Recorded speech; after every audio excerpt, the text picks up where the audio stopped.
Hey, what's going on? This is TNS Time and Space, and I would like to welcome you to episode 4. Yes, we're on episode 4 of Talk and Scroll.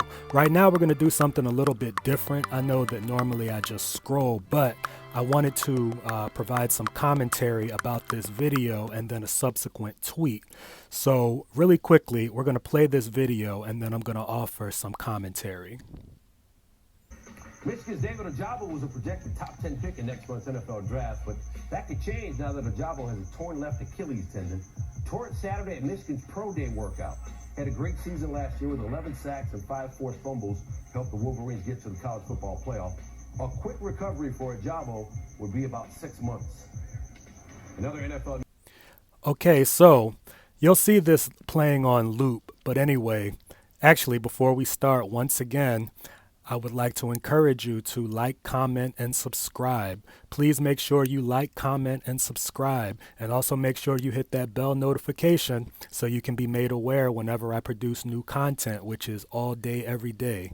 Well, really just every day I work. So anyway, I wanted to talk about that video we just watched. That was Michigan linebacker David Ojabo. He is actually due to, or he was due to enter the NFL draft. And he's a projected first round pick. If you know anything about football, you know that's a big deal. But he suffered an injury, and basically there was a complete lack of empathy, at least on the surface. As you watch the video, you'll see that, he falls down and the assistant coach or whoever that person is, they just walk past and grab the ball. And it seems like business as usual. So I'm going to go ahead and scroll down so that we can move on. But anyway, this person comments, I know the NFL is a cold business, but watching the lack of concern or empathy from the scouts, coaches, and observers following David Ojabo's injury bugs me. Perhaps someone should have checked on him instead of grabbing the ball and moving to the next drill. Just a thought. Now, on the surface, I will say that that looks awful. However, we have to keep in mind that that's just a few seconds. So if we move on to some replies, someone said, just showed this to my 3-year-old son with no context. He asked, Dad, why is no one helping this man or showing him any sort of compassion? He is 3. I am shaking.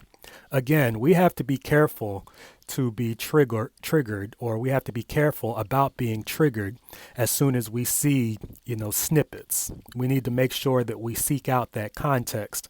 So as you can see, this person said, so you're just going to lie about them moving on to the next drill?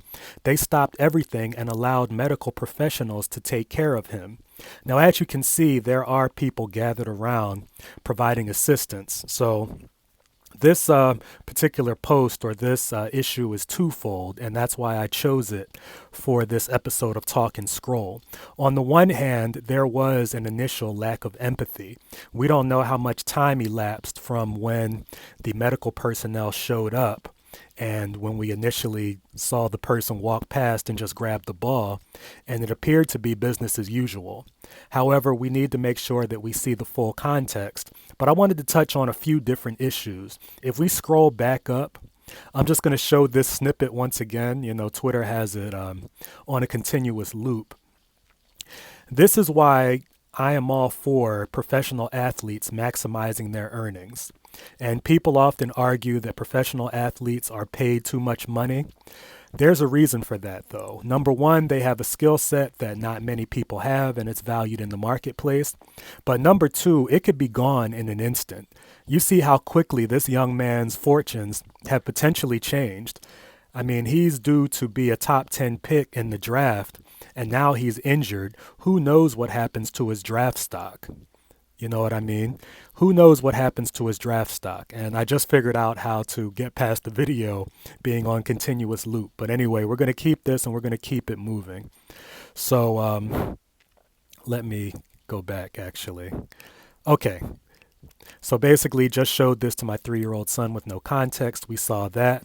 We're going to lie about them moving on to the next drill.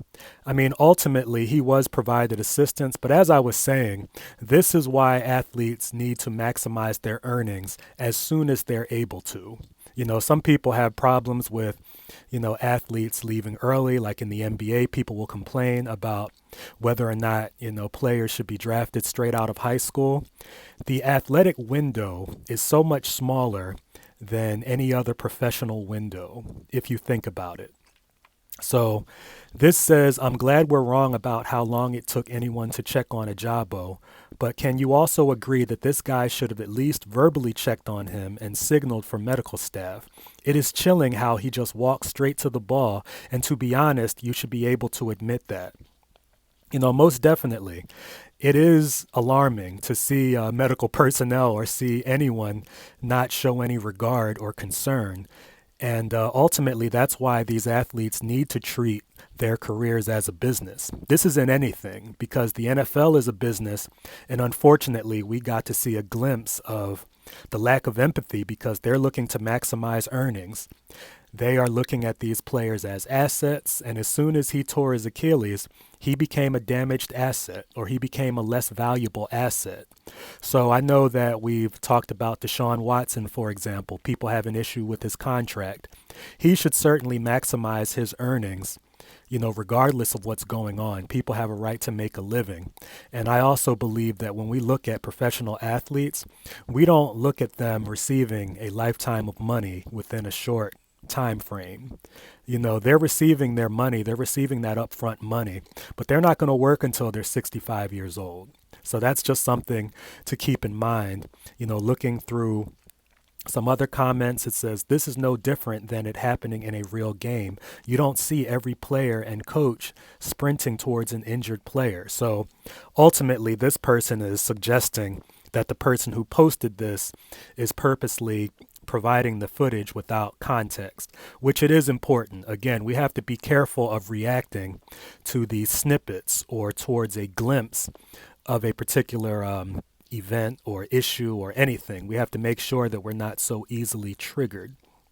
So this person also says, what you don't understand is just how many players these guys have seen get hurt. The more you see it, the less impact it has on you. It's unfortunate, but it's part of the process. Exactly. So in their defense, you could also argue that, maybe they thought it might have been just a pulled calf muscle, for example. Maybe it was just a cramp. So we only see a few seconds, so we really don't know what's going through that person's mind. I will say that the optics look awful, but again, we have to be careful not to be so triggered by optics. And ultimately, the lesson is players need to maximize their earnings. It's important because it can disappear within the blink of an eye. You know what I mean? We being regular people tend to have workers' compensation and things of that nature. And we're not putting our bodies through such a tremendous grind. I don't know if we fully understand how brutal, and it is a choice, by the way. So I'm not saying that we should cry tears for professional athletes. It's certainly a choice. However, we also need to recognize what they go through and what they put their bodies through physically to, get into shape and remain in elite shape, especially when your physical prowess is literally your calling card. I mean, think about it in terms of how the rest of us being regular people on average, we utilize our minds, we advance our education. These folks, they utilize their bodies. That's not to say that their education isn't important, but that's literally their stock. That's their asset. Their body is their asset. So the same way we maximize our minds, these people maximize their bodies. So here's another comment. It says, why would they? NFL teams will throw away a player the moment they think the player isn't worth it anymore. The scouts just saw a player who had some value go to zero. Therefore, they don't need to care for him as their teams won't care. It's a business, as they always say. Exactly.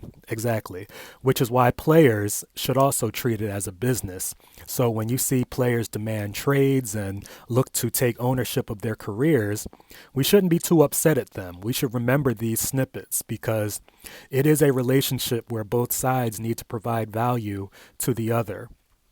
So Then this person says NFL teams don't throw a player away. After paying them tens of millions of dollars to perform extraordinary feats, they sign them to reduced deals commensurate with their ability. Later, teams often hire many of the athletes as coaches or in the front office. Right. So a lot of times we get caught up in semantics. So when they say throw a player away, I mean, ultimately it is a business. Both sides know what they're there for. So we can't expect an NFL team to operate as a charity, not a tragedy. I was going to say it's a tragedy that this young man tore his Achilles tendon, right before the NFL draft. But it certainly is a business transaction. It's not personal.